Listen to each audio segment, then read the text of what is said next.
नारी शक्ती विचार मंचाच्या वतीने आयोजित नारी शक्ती वंदन संमेलन सोलापूर येथे उत्साहात आणि प्रेरणादायी वातावरणात पार पडले। विविध क्षेत्रातील मान्यवर महिला, डॉक्टर्स, ॲडव्होकेट, सामाजिक कार्यकर्त्या आणि प्रतिष्ठित व्यक्तींच्या उपस्थितीमुळे कार्यक्रमाला विशेष शोभा प्राप्त झाली।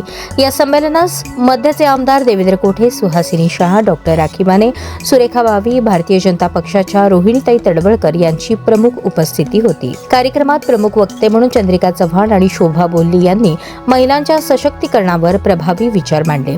उपस्थितांना प्रेरणा दिली। त्यांच्या मार्गदर्शनातून महिलांनी विविध क्षेत्रात पुढे येऊन नेतृत्व करावे असा संदेश देण्यात आला। सूत्रसंचालन ममता बोल्ली यांनी प्रभावीपणे पार पाडले। संपूर्ण कार्यक्रमात महिलांच्या कर्तृत्वाचा गौरव करत नारी शक्तीचा उत्सव साजरा करण्यात आला।